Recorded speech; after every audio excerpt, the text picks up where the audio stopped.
వంచండి, వాక్య నిమిత్తము ప్రార్థన చేద్దాం. పరిశుద్ధుడు పరిశుద్ధుడు పరిశుద్ధుడు అని నిత్యము కోటాని కోట దేవదూతలతో కొనియాడబడుతున్న మా ప్రియ పరలోకమందున్న మా కన్న తండ్రి, మీ పరిశుద్ధమైన శ్రేష్టమైన దివ్యమైన నామానికి వేలాది వందనాలు, స్తుతులు, స్తోత్రాలు చెల్లించుకుంటున్నామయ్యా. ఎన్నిక లేని మమ్మలను మీరు ఎన్నుకొని ప్రభా, తృణీకరింపబడుతున్న ఈ లోకముల నుండి మమ్మల్ని ఏర్పరచుకొని తండ్రి ప్రభా, ఏ నోటితోటైతే మిమ్మల్ని దూషించామో, ఏ నోటితోటైతే మిమ్మల్ని విమర్శించామో అదే నోటితో తండ్రి మీ లక్షణాలు, మీ యొక్క గుణగణాలను ప్రభా గొప్పగా ప్రకటన చేయడానికి మమ్మలను తండ్రి ఈ దినము ఈ సంవత్సరము ప్రభా మమ్మల్ని ప్రవేశపెట్టినందుకు మీకు వేలాది వందనాలు, స్తుతులు, స్తోత్రాలు చెల్లించుకుంటున్నాం తండ్రి. మరి కాకినాడ పట్టణం నుండి మూలపేట ప్రాంతానికి మా ప్రయాణం అంతట్లోనూ నిన్నటి దినాన్న మాకు క్షేమమునిచ్చారు, భద్రతనిచ్చారు, మీ కాపుదాలను దయచేశారు. అందుని బట్టి మీకు స్తోత్రాలు, మీకు వందనాలు చెల్లించుకుంటున్నాం తండ్రి. మరి 2 సంవత్సరాల నుంచి ఇక్కడ ఎన్నో విలువైన సంగతులు నేను ఎరగలేని ప్రజల మధ్య వినిపిస్తుండగా ప్రభా తండ్రి ఎంతోమంది వింటున్నారని మేము నమ్ముచున్నాము, ఎంతోమంది నీ మాటలు గ్రహిస్తున్నారు మేము నమ్ముచున్నాము. ఒకానొక సమయంలో ప్రభా వారి హృదయాలు మీరు తెరవండి. మీరే తండ్రి నిజమైన దేవుడని తండ్రి, మీ దగ్గరికి వస్తేనే మా జీవితాలు బాగుంటాయని, మాకు మోక్షం కలుగుతుందని, సత్యాన్ని గ్రహించగలిగే మంచి మనసును అందరికీ మీరు దయచేయమని ప్రార్థిస్తున్నాం. ఈ సమయంలో ప్రభా నీ మాటలు వినడానికి మేము సిద్ధపడుతుండగా సహాయమును దయచేయండి. వినగలిగే చెవులు, గ్రహించగలిగే మంచి మనసును మీరు మాకు దయచేయమని ప్రార్థిస్తున్నాం. నీ పక్షాన ప్రభా నీ మాట్లాడుతుండగా నన్ను మీరు మరుగుపరిచి మీ పరిశుద్ధాత్మ దేవుని సహాయముతో సంయోచితమైన జ్ఞానమును, వివేకమును, బుద్ధియు నాకు దయచేసి ఏ మాట వ్యర్థంగా నా నోట పలకకుండా మీరే ప్రభా తండ్రి నా నోటిని కాయమని ప్రార్థించుకుంటున్నాను కన్న తండ్రి. మీకు స్తోత్రాలు, మీకు వందనాలు. నన్ను మరుగుపరచండి. నీ గంభీరమైన స్వరముతో నీ విలువైన మాటలు, సత్యమైన మాటలు అనేక మందికి వినిపించి మమ్మల్ని మీరు బలపరిచి మీరు మాకు ధైర్యాన్ని దయచేసి మీరు మాత్రం మహిమ తెచ్చుకోమని యేసుక్రీస్తు నామమున ప్రార్థించి వేడుకుంటున్నాము కన్న తండ్రి, ఆమెన్. మరి కూడి వచ్చిన సంఘమంతటికి యేసుక్రీస్తు నామములో నా ప్రత్యేకమైన వందనాలు తెలియజేసుకుంటున్నాను. అందరికీ వందనాలు. బాగున్నారా? క్షేమంగా ఉన్నారా? వెనక్కి చూడకండి, నా వైపు చూడండి, చేతులు కట్టుకోండి, జాగ్రత్తగా వినండి. మంచిది, సంతోషం. మరి ఈ మాటలు వింటున్న ప్రజలందరికీ కూడా యేసుక్రీస్తు నామములో మా ప్రత్యేకమైన వందనాలు. మా పరిచయ నిమిత్తం మీకు తెలియజేస్తున్నాము. మీ అందరూ క్షేమంగా ఉండాలని, మీరందరూ సంతోషంగా ఉండాలని ఎల్లప్పుడూ మీ కొరకు మేము ప్రార్థన చేస్తున్నాము. మీ పిల్లలు బాగుండాలి, మీ పిల్లల భవిష్యత్తు బాగుండాలి, మీ వ్యాపారాలు బాగుండాలి, మీ జీవితాలు బాగుండాలి, మీరందరూ క్షేమంగా ఉండాలని, సంతోషంగా ఉండాలని నేను ఎంతో ఆశతో దేవాది దేవునికి మరి వేకువజామున, మరి ప్రతి వారం ఇక్కడ వేకువజామున ప్రార్థన జరుగుతుంది. దయతో మీ అందరి కొరకు మేము ప్రార్థన చేస్తున్నాం. చాలా సంతోషం. మరి దేవుడు నన్ను ఇక్కడ స్థలానికి తీసుకొచ్చిన దేవాది దేవునికి మాత్రమే మహిమ చెల్లిస్తున్నాను. ఆయనకి మాత్రమే కృతజ్ఞతలు, స్తుతులు కలుగునుగాక. ఒక అద్భుతమైన విషయాన్ని ఈరోజు మీతో పంచుకోవాలని ఆశపడుతున్నాను. ఈ మాటలు వింటున్న ప్రజలారా ఒకసారి మీరు గమనించండి. ఎన్నో విలువైన మాటలు ఈరోజు మీకు వినిపిస్తున్నాయి. మీరు టీవీల ద్వారానో, వార్తల ద్వారానో, లేకపోతే సమాచారం ద్వారానో, లేకపోతే మీ గ్రామంలో చెమటోడు ద్వారాగానో అనేకమైన విషయాలు మీరు వింటుంటారు. ఈ మధ్యాహ్న కాల సమయంలో అలాంటి మాటలుగా మీరు అనుకోండి. మీరు ఒక్కసారి మీరు చెవిని పెట్టి ఏ మాటలన్నీ మీరు వినవలసిందిగా మీ అందరికీ క్రీస్తు ప్రేమను బట్టి మీకు తెలియజేస్తున్నాను. చాలా జాగ్రత్తగా విందాం. పరిశుద్ధ గ్రంథములో నుంచి అనేకమైన మాటలు మనం ఈరోజు నేర్చుకుంటున్నాం కనుక ఏంటంటే ఈరోజు మనం నేర్చుకుంటున్న అంశం పేరేంటంటే మరణించిన వారు భూమి మీదకు వస్తారా? మరణించిన వారు భూమి మీదకి వస్తారా? ఈరోజు చూడండి, మరణించిన వారు ఇక్కడే తిరుగుతారు, మరణించిన వారు భూమి మీదకి తిరుగుతారు, మరణించిన వారు నాకు కనిపించారు, మరణించిన వారు మా ఇంటికి వచ్చారు, రాత్రి తలుపు కొట్టారు, మరణించిన వారు పలానా చీర కట్టుకొని మా ఇంటికి వచ్చారు, తల ఎరగబూసుకున్నారు అని రకరకాలుగా మనము ఈ లోకములో ఆ శబ్దం, ఆ సౌండ్ మనము వింటున్నాం కదా. అనేక మంది విషయాలు చెప్తున్నారు కదా. మరి నిజంగా మరణించిన వారు భూమి మీదకి వస్తారంటే మరణించిన వారు భూమి మీదకి రావాల్సిన పనేంటి? అసలు మరణించిన వారికి ఈ భూమితో పనేంటి? ఈ భూలోకములో వారు చేస్తున్న పనేంటి? వారికి మిగిలిన పనేంటి అని మనం ఒకసారి పరిశీలన చేసినట్టుగైతే ఈరోజు మరణించిన వారు భూమి మీదకి వస్తారా రారని తర్వాత విషయం, అసలు మరణించిన వారు భూమి మీదకి వస్తారనే విషయాన్ని ప్రజలకు ఎవరు నేర్పించారు? ఎవరు నేర్పించారు? ఎవరు చెప్పారు అంటే ఈరోజు మనకి కనిపిస్తుందే సినీ ఇండస్ట్రీ, సినిమాలు.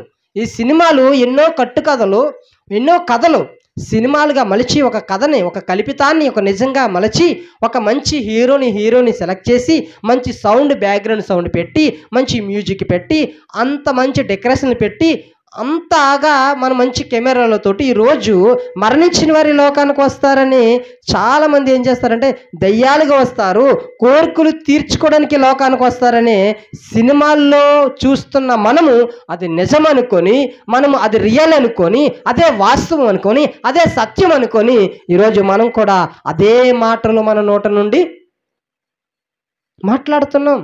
ఇదిగో పలానా వ్యక్తి కోరికలు తీరకుండా ఈ లోకానికి, కోరికలు తీర్చుకోవడానికి పలానా వ్యక్తి ద్వారా లోకానికి వచ్చిందని, దయ్యంగా మారిందని ఈరోజు మనము అనేకమైన విషయాలు మనం వింటుంటాం. నిజంగా చనిపోయిన ఆ మనిషి భూమి మీదనే తిరుగుతాడా? నా ప్రశ్న.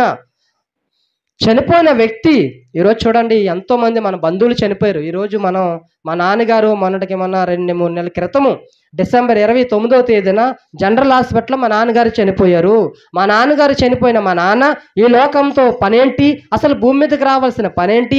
అదేవిధంగా మరి మీ చవ్వాకుల కుటుంబంలో ఉంచి కూడా ఒక ఆయన పెద్ద ఆయన చవ్వాకుల నోకరాజు గారు కూడా చనిపోయారు. మన కళ్ళ ముందు ఎంతో మంది మరణించారు. అంతకుముందు కొన్ని సంవత్సరాల క్రితం మా అత్తగారు కూడా చనిపోయారు. చనిపోయిన వారు భూమి మీదకి రావాల్సిన పనేంటి, అసలు భూమి మీదకి వస్తారా? చనిపోయిన వారికి చనిపోయిన తర్వాత ఏం జరుగుతుంది అని మనుషులకు తెలుసా? శాస్త్రజ్ఞానులకు తెలుసా? చనిపోయిన తర్వాత ఆ మనిషి ఏం చేస్తాడు అని ఎవరైనా చెప్పగలరా? నువ్వు ఎంత పండితుడివైనా, ఎంత జ్ఞానం సంపాదించుకొని, ఎంత యూనివర్సిటీలు చదువునా, పెద్ద పెద్ద ఉన్నతమైన చదువులు, ఉన్నతమైన జ్ఞానం గలవాడవైనా మనిషి మరణించిన తర్వాత ఏం జరుగుతుందో ఎవరైనా చెప్పగలరా అని అంటే, నిజంగా బైబిల్లో పరిశుద్ధ గ్రంథంలో నుంచి అనేక విషయాలు మనం చూడగలిగితే సొలొమోను రచించిన ప్రసంగి గ్రంథము 10వ అధ్యాయము 10వ వచనంలో ఒక అద్భుతమైన మాట మనకి కనిపిస్తుంది. పరిశుద్ధ గ్రంథాన్ని తెరిచి ఆ మాట మీరు చూడగలిగితే ప్రసంగి గ్రంథము 10వ అధ్యాయము 10వ వచనం నేను చదువుతున్నాను. ఇనుప ఆయుధములు యుద్ధకు ఉన్నప్పుడు దానిని పదును చేయని ఎడల పనిలో ఎక్కువ బలము వినియోగింపవలెను. అయితే కార్యసిద్ధికి జ్ఞానము ప్రధానమే, మంత్రులకు కట్టులేక.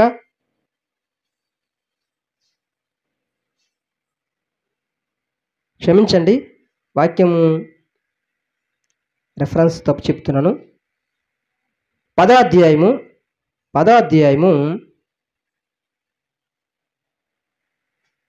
ఇక్కడ ఒక అద్భుతమైన మాట మనకి కనిపిస్తుంది.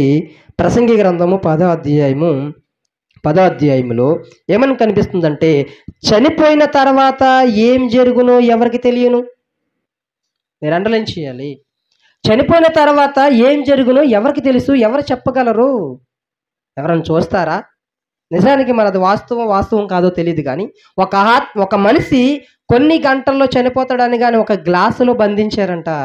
బంధించిన ఆయన కొన్ని నిమిషాల్లో, కొన్ని గంటల్లో, కొన్ని సెకండ్లో చనిపోతాడని అప్పటికి ఫుల్గా గ్లాసులో పెట్టారంట. పెట్టి ఆ బాడీని అక్కడ పెడితే నిజంగా చిటికలో గ్లాసులు పగిలిపోయో మరి ఏంటో తెలియదు, కానీ మొత్తానికి ఎలాగ వెళ్ళిపోయిందో ఆత్మ, లోపలున్న ఆత్మ ఎలాగ వెళ్ళిపోయిందో ఎవ్వరూ చూడలేదండి. ఎవరు కనిపెట్టలేకపోయారు. ఎన్ని సీసీ కెమెరాలు పెట్టారు, ఎంత బందోబస్తు పెట్టారు, ఎన్ని గ్లాసులు బంధించేసారో. బంధించగలరా? బంధించలేకపోయారు. అంటే చనిపోయిన తర్వాత ఏం జరుగునో ఎవరికి తెలీదు. మనిషి చనిపోయిన తర్వాత దయ్యంగా మారి పగ తీర్చుకుంటుందని ఈరోజు మనము సినిమాల్లోనే వింటాం. దేంట్లో వింటాం? సినిమాల్లో వింటాం. ఇదిగో ఒక మనిషి దయ్యంగా మారి పగ తీర్చుకోవడానికి లోకానికి వచ్చింది. చెట్టు మీద కూర్చుంటుందంట. అది మరలా ఏం చెట్టు అంట? వేప చెట్టు. రకరకాల చెట్ల పేర్లు చెప్తారు. ఆ చెట్టు మీద కూర్చుంటుందంట. మిగతా చెట్లు, కొబ్బరి చెట్ల మీద, లేకపోతే జామ చెట్లు ఉన్నాయి కదా, జామ చెట్ల మీద, లేకపోతే ఇంకా వేరే చెట్లు ఉన్నాయి కదా, ఆ చెట్ల మీద కూర్చోదంట. నేను చిన్నతనంలో ఎక్కువగా వినేవాను, వేప చెట్టు దగ్గర దయ్యం ఉంటుంది, వేప చెట్టు మీద కూర్చుంటుంది అనే విషయాలు నేను విన్నాను. ఎందుకంటే సినిమాల్లో మనకు అలా చూపించారు. ఒక కట్టు కథని, ఒక కలప కథని ఊహించి ఒక చిత్రంగా మలిచి ఆ రోజు కొన్ని సినిమాలు తీశారు కనుక మనం చూసాం కనుక ఆ దయ్యంగా మారి పగ తీర్చుకుంటుంది. సినిమాలు చూస్తారా? పగ తీర్చుకుంటుంది అని మనం చూస్తుంటాం. నిజానికి అది వాస్తవమే అయితే దెయ్యము చెట్టు మీద కూర్చుంటే, దెయ్యము తెల్ల చీర కట్టుకొని తిరిగితే అదే వాస్తవం అయితే ఈరోజు ఎంతో మందిని అక్క చెల్లెమ్మలను చంపట్లేదా భర్తలు? మొన్నటికి మొన్న ఒక ఆయన తన భార్యని చంపేసి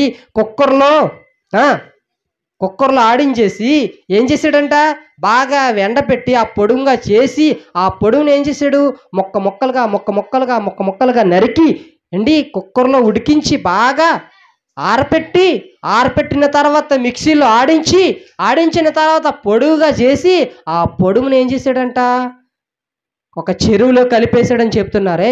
మరి ఆమె పగ తీర్చుకుంటుందని మనం ఈరోజు సమాజం మనకు చెబుతుంది కదా, పగ తీర్చుకొని దయ్యంగా మారి ఈరోజు పగ తీర్చుకోవడానికి లోకానికి వచ్చిందని మనం వింటున్నాం కదా. మరి ఆ అమ్మాయి, ఆ అమ్మ, ఆ చెల్లి, ఆ తల్లి మరలా వచ్చి తన భర్తను చంపొచ్చు కదా, తన భర్త మీద పగ తీర్చుకోవచ్చు కదా. మొన్నటికి మొన్న ప్రియాంక రెడ్డిని ఎంత దారుణంగా చంపేశారు, మానభంగం చేసి పాడు చేసి అవయవాలతోటి చాలా చిత్రహింసలు పెట్టి నానా బాధకి గురి చేసి బ్రతుకుండగానే పెట్రోల్ వేసి తగలబెట్టేసిన ఒక పశువుల డాక్టర్ ప్రియాంక రెడ్డిని అంత దారుణంగా చంపేసిన ఆ వ్యక్తులు మరలా దయ్యంగా ప్రియాంక రెడ్డి వచ్చి ఆ మనుషులందరినీ చంపేయచ్చు కదా. ఎందుకు ఎన్కౌంటర్ చేయాలి పోలీసులు? ఎందుకు తెలంగాణ ప్రభుత్వం ఎన్కౌంటర్ చేయించాలి వారిని? అంటే ఆ అమ్మాయి పగ తీర్చుకోదా? అమ్మాయికి పని లేదా? అమ్మాయిని అంత దారుణంగా చంపేశారు కదా, కాళ్ళు పెట్టుకుని ఏడ్చిందంట కదా వదిలేమని. బ్రతుకుండగానే ఊపిరి ఉండగానే కిరసనాలు పెట్రోల్ వేసి తగలబెట్టి చంపేసిన ప్రియాంక రెడ్డి మరలా దయ్యంగా మారి ఆ ఐదుని చంపేయచ్చు కదా. ఎందుకు కొన్ని రోజులు ఇంట్రాగేషన్ చేయడము, వారి యొక్క జైల్లో పెట్టడము, మరలా తెలంగాణ ప్రభుత్వం ఎన్కౌంటర్ చేసి చంపవలసిన అవసరం ఏంటి? ఒకసారి మీరు ఆలోచించండి. ఎలా మనం చెప్పుకుంటూ పోతే ఎంతో మందిని మీ ఊర్లోనే, మీ మూలపేటలోనే ఒక ఎలిగేసి వచ్చింది కదా, తన భార్యని చంపేశాడని ఒక న్యూస్ వచ్చి అతను సెంట్రల్ జైల్లో పెట్టారు కదా.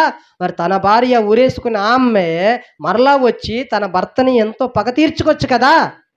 చనిపోయిన వారి లోకానికి వస్తారు, దయ్యంగా మారుతారని వాస్తవం అయితే మొన్నటికి మొన్న దుమ్ములపేట గ్రామంలో, మా గ్రామంలో ఒక అమ్మాయిని చంపేశాడని, తన భార్యని చంపేశాడని, అది వాస్తవం మాకు తెలియదు కానీ ఆల్రెడీ ఆయన సెంట్రల్ జైల్లో ఉన్నాడు, జైలు కొలుస్తున్నాడు. ఒకవేళ అది నిజమైతే తన భర్తని తన భార్యని తానే ఉరి వేసుకొని చంపేస్తే మరలా భార్య వచ్చి చాలా అందంగా ఉందండి. ఎందుకంటే రీసెంట్గా వారు దేవుణ్ణి నమ్ముకోవడానికి, ఈ సంఘటన జరిగిన వెంటనే వారి దేవుణ్ణి నమ్ముకోవడానికి ఇష్టపడ్డారు, మమ్మల్ని ప్రార్థన చేయడానికి పిలిచారు, ఫోటో పెట్టారు. చాలా అందంగా ఉంది అమ్మాయి, చిన్న పిల్లలు ఉన్నారు అమ్మాయికి. మరి అమ్మాయి పగ తీర్చుకోవచ్చు కదా, మరలా వచ్చి తన భర్త చంపేశాడని వాళ్ళందరూ కేసు పెట్టారు కదా. అదే నిజమైతే, అదే వాస్తవం అయితే మరలా అమ్మాయి వచ్చి తన భర్తను చిత్రహింసలు పెట్టచ్చు కదా. ఎందుకు జైలుకి పంపించాలి? ఎందుకు లాయర్లు పంపించి మరలా బెయిల్ మీద ఎందుకు వచ్చేస్తారు? అది నిజం కాదు. మరణించిన తర్వాత ఏం జరుగుతుందో ఎవరికీ తెలీదు. ఈరోజు మనకి సమాజం ఏం చెప్పిందంటే, ఇదిగో దయ్యంగా మారుతుంది, ఇదిగో చెట్టు మీద కూర్చుంటుంది, ఇదిగో తెల్లచీర కట్టుకుంటుంది అని ఈరోజు మనకి ఏం చేశారంటే సినిమాలు చూపించి మనం కూడా అదే నిజమనేసుకొని నమ్మేస్తున్నాం, అదే నిజమనేసుకుంటున్నాం. ప్రసంగి గ్రంథము 6వ అధ్యాయము 12వ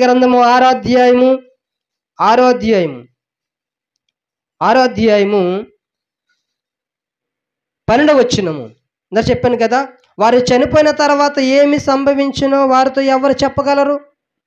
ఎవరు తెలుసు? ఎవరు చెప్పగలరు?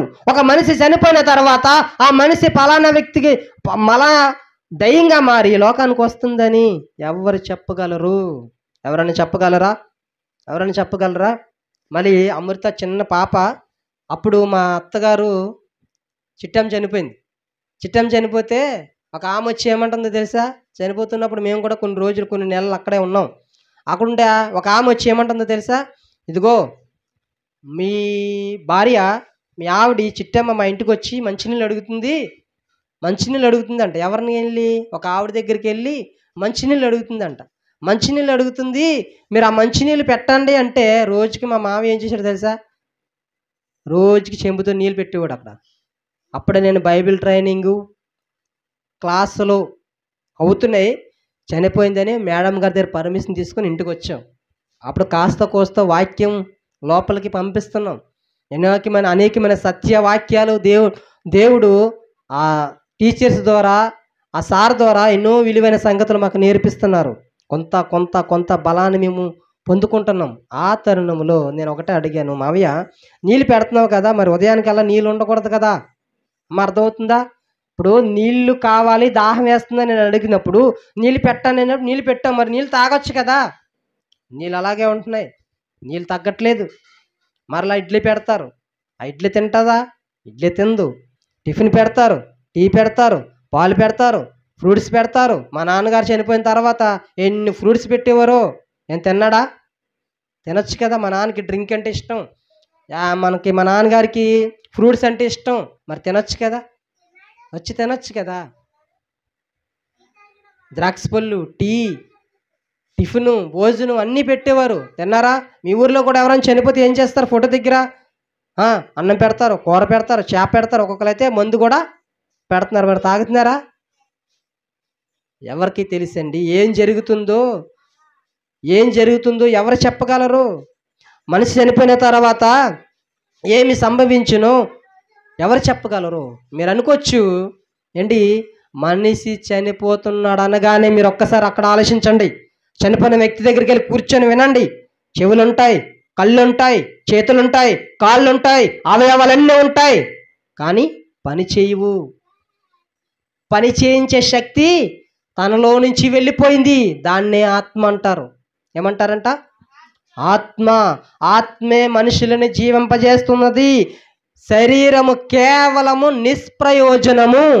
ఆత్మ కానీ మనలో నుంచి వెళ్ళిపోతే ఈ చెయ్యి పనిచేయదు, ఈ కళ్ళు పనిచేయవు, ఈ చెవులు పనిచేయవు, ఈ ముక్కు వాసన తెలీదు, కాళ్ళుంటాయి నడదు, చేతులుంటాయి కదలించదు, కళ్ళుంటాయి చూడదు, నోరుంటుంది మాట్లాడదు. ఎందుకంటే నిష్ప్రయోజనం అది. దాని పని చేయించే ఆత్మ ఒకటి ఉంది, అది ఎవ్వరికీ కనిపించదు. దేవునికి మహిమ కలుగును గాక. ఆత్మను ఎవ్వరు చూడనేరరు, ఆత్మ ఎవ్వరికీ కనిపించదు.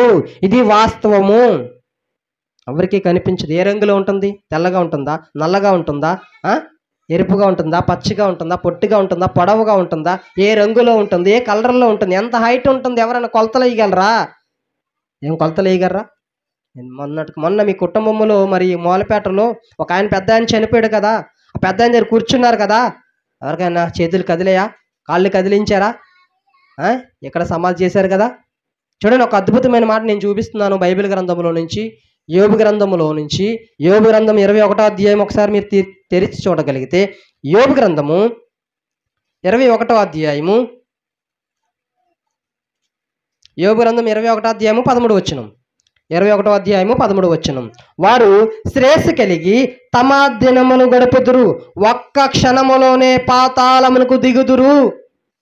మరణించిన వారు కొన్ని రోజులు ఉంటారు, మరణించిన వారు కొన్ని సంవత్సరాలు ఈ మూలపేటలోనే తిరుగుతారు. ఒకవేళ మూలపేట సంబంధులైతే, మూలపేట కాపురస్తులైతే ఈ మూలపేటలోనే తిరుగుతారా చనిపోయిన వారు? ఒకవేళ కాకినాడ వాస్తువులైతే కాకినాడ ప్రాంతంలోనే తిరుగుతారా అని మనం కొంతమంది ద్వారా మనం వింటున్నాం కదా. కానీ బైబిల్ ఏమంటుందో తెలుసా? యోబు గ్రంథం 21వ అధ్యాయము 13వ వచనం, ఒక్క క్షణములోనే ఆత్మ వెళ్ళిపోతుందంట. ఆత్మ ఒక్క క్షణములోనే తన దేహాన్ని విడిచి వెళ్ళిపోతుంది, ఎవరికి కనిపించదు. ఎంత జ్ఞానమైనా, ఎంత శాస్త్రవేత్తమైనా, నువ్వెంత బంధించాలని ఎన్ని ప్రయత్నాలు చేసినా, ఎంత బందోబస్తు పెట్టినా ఆత్మను ఎవరు ఆపలేరు. ఆత్మ తాను దయచేసిన దేవుని యొద్దకు వెళ్ళిపోతుంది, తీర్పులోనికి వెళ్ళిపోతుంది. ఒక్క క్షణములోనే పాతాళమునికి దిగిపోతుంది ఆత్మ. మరణించిన వెంటనే ఈ భూమికి దానికి సంబంధం ఉండదు, వెళ్ళవలసిన ప్లేస్కి అది వెళ్ళిపోతుంది. అదే యోబు గ్రంథం 20వ అధ్యాయము 9వ వచనం ఒక్కసారి మీరు చూడగలిగితే, వారు చూచిన కన్ను ఇకను వారిని చూడదు.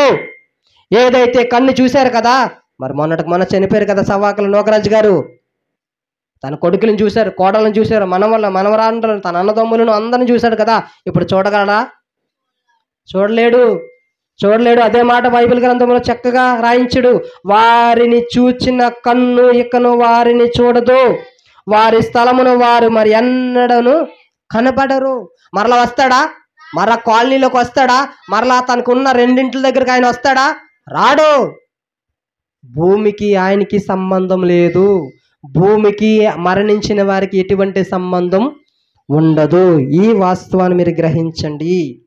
వారి స్థలమును వారు ఎన్నడను కనబడరు కనబడరు కనబడరు కనబడరు అని బైబిల్ అంటే నాకు కనిపించాడు, నాకు మంచినీళ్ళు అడిగాడు, మంచినీళ్ళు అడిగాడు, పలానా కోరిక ఉంది అంటున్నాడు, పలానా ఇది ఇష్టం అంటున్నాడు, పలానాది పెట్టమంటున్నాడు, నా పేరు పెట్టమంటున్నాడు, నా కొడుక్కి నా మనవడికి నా పేరే పెట్టమంటున్నాడు అని ఈరోజు ఎన్ని సాక్ష్యాలు మనం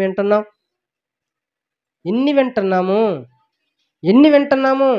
బ్రతుకుండగా చూసిన మనము ఆ వ్యక్తి చనిపోయిన తర్వాతకి ఎన్నడను చూచుట అసాధ్యము. అమ్మా, బ్రతుకుండగానే చూస్తున్న మనము మరణించిన తర్వాత ఆయన మరల ఎవ్వరికి కనిపించడు. ఒకవేళ కనిపిస్తున్నాడు నువ్వు చెబితే నువ్వు భ్రమలో ఉన్నావు, నువ్వు కలగంటున్నావు, నువ్వు ఊహించుకుంటున్నావు. సినిమాలు చూసాం మధ్యలో ఉండిపోయిన మైండ్లో కదులాడుతున్నాయి. ఇదిగో మరలా వస్తాడు, అయ్యగో వస్తాడు, ఇదిగో నాకు కనిపించాడు, ఈ రాత్రే కనిపించాడు అని మన ఊహకి మనకు అనిపిస్తుంది, కానీ అది వాస్తవం కాదు. అరే కాలు స్టాండ్ దగ్గర చూడండి, పక్క నుంచి ఏం జరుగుతుందో చూడండి.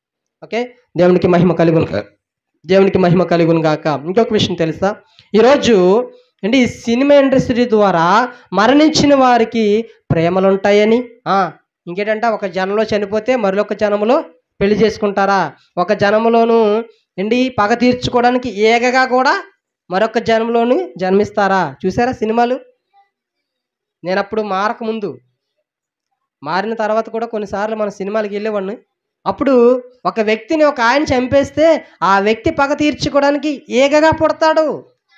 ఈగ అది వాస్తవమా? వాస్తవం కాదు. ఈగగా పుట్టవలసిన అవసరం ఉందండి. ఆ వ్యక్తి వచ్చి చంపవచ్చు కదా.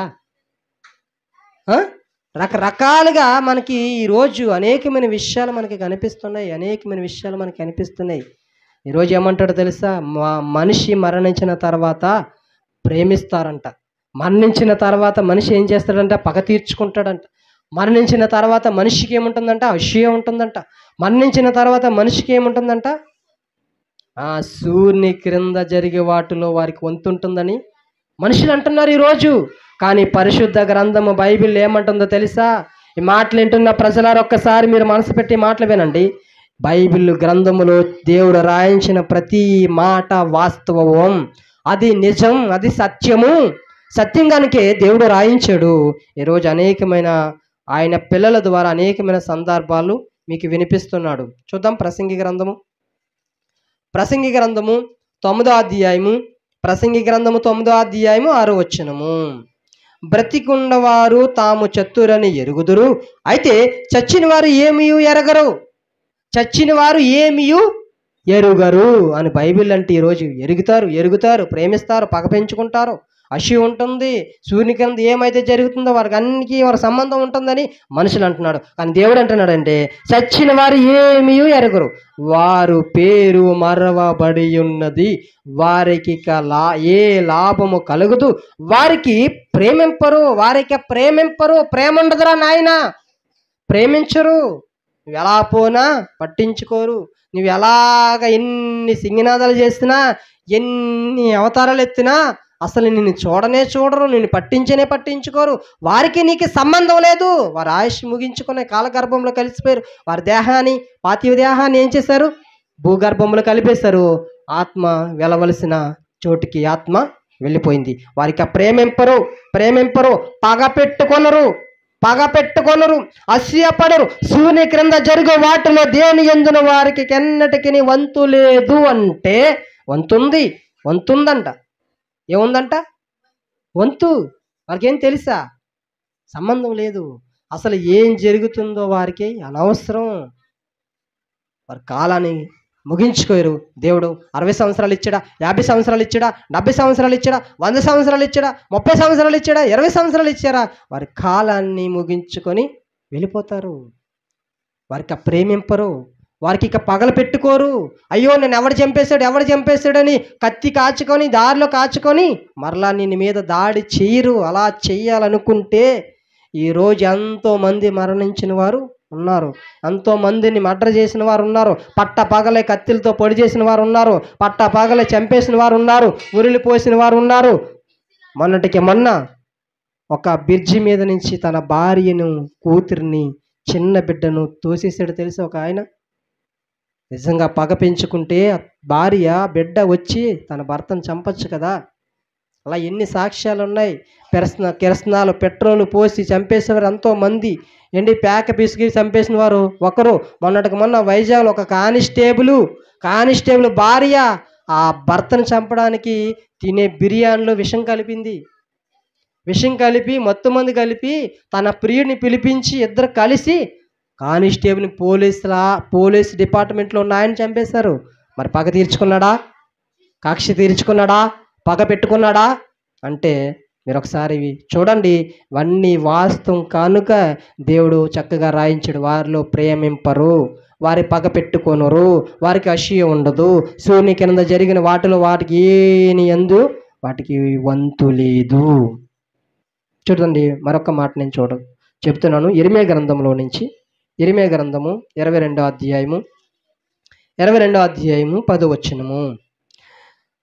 ఇర్మియా గ్రంథం 22వ అధ్యాయం 10వ వచనం. చనిపోయిన వాని గూర్చి ఏడవవద్దు, వాని గూర్చి అంగలార్చవద్దు, వెళ్ళిపోవచ్చున్న వాని గూర్చి బహు రోదము చేయడి,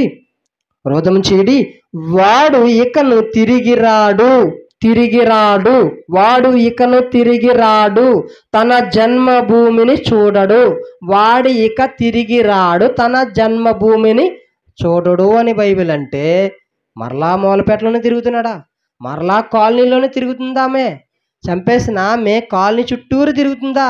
ఆ వీధి చుట్టూరు తిరుగుతుందని అంతమంది భయపడిపోతున్నారు.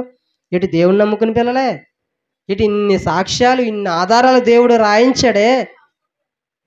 ఇన్ని ఆధారాలు దేవుడు రాయించినా సరే ఈరోజు దేవుణ్ణి వెంబడించిన పిల్లలు, క్రీస్తును రక్షకుడుగా అంగీకరించిన పిల్లలు, ఆయన ఆరాధించిన పిల్లలు ఇంకా భయపడుతున్నారంటే ఎంత ఆశ్చర్యము, ఎంత హాస్యాస్పదం. చూడండి ఒకసారి. ఇది చక్కగా రాయించాడు కదండి, చక్కగా రాయించాడు కదా. వాడు ఇకని తిరిగి రాడు, తన జన్మభూమిని. తన జన్మభూమి అంటే ఇప్పుడు నేను భారతదేశంలో పుట్టాను, నేను కాకినాడలో పుట్టాను, కాకినాడ నియోజకవర్గంలో నేను పుట్టాను. ఇప్పుడు నేను ఆ జన్మభూమిని చూస్తానా చనిపోయిన తర్వాత? మీరు మూలపేటలో పుట్టారు, మూలపేటలో పెరిగారు, మూలపేట వాస్తువులు, పిఠాపురం నియోజకవర్గానికి సంబంధించిన వ్యక్తులు. మీరు మరణించిన తర్వాత మీకు ఈ పిఠాపురానికి నియోజకవర్గానికి సంబంధం ఉంటుందా? ఉండదు కదా, ఉండదండి, ఉండదు. ఇక జన్మభూమిని చూడడు, రాడు అని బైబిల్ అంటే వస్తాడు, మంచినీళ్ళు అడుగుతాడు, బిర్యానీ అడుగుతాడు, కూర అడుగుతాడు, అది అడుగుతాడు, ఇది కోరికలు అడుగుతాడు, అది కోరికలు అడుగుతాడు అని ఈరోజు మనుషులని భయపెడుతున్నారు. అది నిజం కాదు, అది వాస్తవం కాదు. మీకెవ్వరు మరణించిన వారు భూమిలోకానికి రావడానికి వీలు లేదు. వారికి సంబంధం లేదు. ఒక మాట, అద్భుతమైన మాట చూపించిన మాటలో నేను ముగిస్తున్నాను. యేసుక్రీస్తు వారి కాలంలో ఒక అద్భుతమైన మాట, యేసుక్రీస్తు వారు స్పష్టంగా మాట్లాడిన మాట మీరు ఈ మధ్యాహ్న కాల సమయంలో మీరు చూడగలిగితే, లోకాగారు రాసిన సువార్త 24వ అధ్యాయము, 37 నుంచి 39 వరకు నేను చదువుతున్నాను, జాగ్రత్త వినండి. 24వ అధ్యాయము, లోకాగారు రాసిన సువార్త 24వ అధ్యాయము 37 నుంచి 39 వరకు నేను చదువుతున్నాను. అయితే వారు దిగులపడి భయాక్రాంతులై భూతము తమకు కనబడనని తలంచిరి. అప్పుడు ఆయన యేసు వారితో మాట్లాడుతూ, మీరు ఎందుకు కలవరపడుచున్నారు? మీ హృదయములో సందేహములు పుట్టినేలా? నేనే ఆయనని అనుటకు నా చేతులను నా పాదములను చూడుడి, నన్ను ముట్టి చూడుడి. నాకున్నట్టుగా మీరు చూచుచున్న ఎముకలను మాంసమును భూతమునకు ఉండవని చెప్పి. ఇక్కడ యేసుక్రీస్తు వారిని చూసి భూతమని భయపడుతున్న వారితో యేసుక్రీస్తు వారు ఏమంటున్నాడో తెలుసా? అమ్మా ఏమంటున్నాడు తెలుసా? యేసుక్రీస్తు వారు భూతం అనుకొని, యేసుక్రీస్తు వారు దయ్యం అనుకొని భయపడుతున్న వారితో యేసుక్రీస్తు వారు ఏమంటున్నాడు తెలుసా? ఇదిగో నాకు చేతులున్నాయి, ఇదిగో నా కాళ్ళు ఉన్నాయి, ఇదిగో నా శరీరాన్ని ముట్టుకోండి, నన్ను తాకండి, నన్ను ముట్టుకోండి. మరొకసారి నేను చదువుతున్నాను. ఇగో అయితే వారు దిగులు పడి భయాక్రాంతులై భూతము తమ కనబడనని తలంచినప్పుడు ఆయన మీరెందుకు కలవరపడుచున్నారు, మీరు హృదయంలో సందేహములు పుట్టని ఎలా, నేనే ఆయనను అనుటకు నా చేతులను నా పాదములను చూడండి. భూతానికి పాదాలు ఉంటాయా? భూతానికి చేతులు ఉంటాయా? కాళ్ళు అంటే వెనక్కి తిప్పేసుకుందంట, వెనక నుంచి నడుస్తుందంట. చేతులతో అంటే చుట్ట తీసుకొని అగ్గిపెట్టి అడిగిందంట. అంటే నేను చిన్నతనంలో నాకు చెప్తున్న మాటలు. వేటకు వెళ్తున్న సందర్భంలో, ఆ ఓపెన్ ల్యాండ్లో అలివిలేస్తున్న సందర్భంలో చుట్టొచ్చి పెద్ద చుట్టెట్టుకొచ్చి అలాగొచ్చి ఆయన దగ్గరికి వచ్చి అగ్గిపొలం ఉందని అడిగేదంట. ఆ చేతికి వెనక్కి తిప్పేసుకుంటేదంట. పెద్ద పెద్ద పెద్ద చేతులుండి అంట, పొడవగా చేతులుండి అని నాకు చెప్పేవారు. అదంతా వాస్తవం కాదు. ఇక్కడ యేసుక్రీస్తు అంటున్నాడు, నా పాదము చూడండి, నా చేతులు చూడండి, నా చేతులు చూడండి, ఎముకలు ఉన్నాయి, నాకు మాంసం ఉంది. భూతానికి ఉంటుందా? భూతానికి చేతులు ఉంటాయా? భూతానికి కాళ్ళు ఉంటాయా? భూతానికి మాంసం ఉంటుందా? భూతమునికి ఎముకలు ఉంటాయా? అంటే మీరు నిజంగా నమ్మండి, భూతము దానికి చేతులు ఉండవు.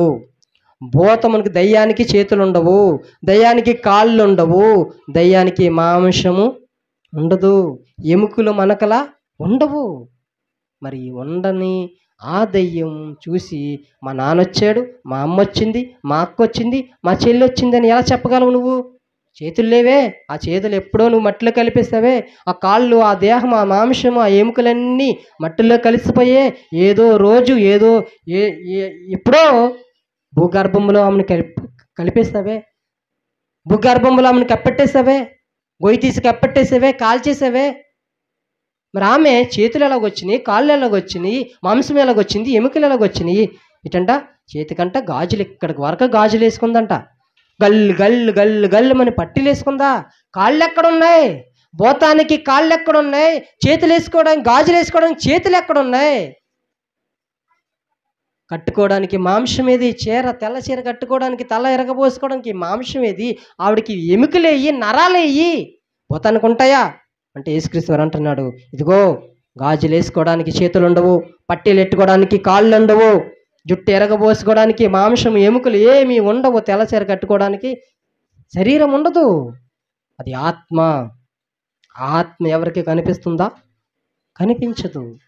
అలాంటి దాన్ని చూసి ఎందుకు మీరు భయపడుతున్నారు? నేను మనిషినిరా నాయన, నేను ఆయనను, మీ రక్షకుడును, మీ దేవుడును, మీ యేసును అని యేసుక్రీస్తు చక్కగా మాట్లాడుతున్నారండి. అంటే దీన్ని బట్టి మనకు అర్థమయ్యేది ఏంటంటే, ఇదిగో భూతానికి కాళ్ళు ఉండవు, భూతానికి చేతులు ఉండవు, భూతము మాటలాడదు, దానికి మాంసం ఉండదు, ఎముకలు ఉండవు అని అర్థం చేసుకోవాలి. ఇవన్నీ చెప్పామనుకోండి, ఎంత మనం చెప్పినా సరే వారు వినరు. ఎందుకు ఈ మాటలు చెప్తున్నానంటే, వారు వినరని తెలుసుకొని ఎందుకు చెప్తున్నానంటే, ఇదిగో మనలో విశ్వాసం సన్నగిలిపోతుందేమో. యేసుక్రీస్తు వారు తండ్రి అయిన దేవాది దేవుడు పరిశుద్ధాత్మ ప్రేరణతో ఎంతోమంది భక్తులు రాయించిన పరిశుద్ధ గ్రంథాన్ని మనం చూడగలిగితే ఎన్నో వాస్తవాలు మనకి అనిపిస్తాయి.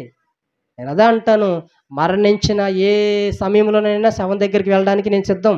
ఎందుకంటే అండి, అది ఏమీ చేయదు మనలను. మరణించిన వారు మనల్ని ఏమీ చెయ్యరు, మన పిల్లలు ఏమి చేయరు.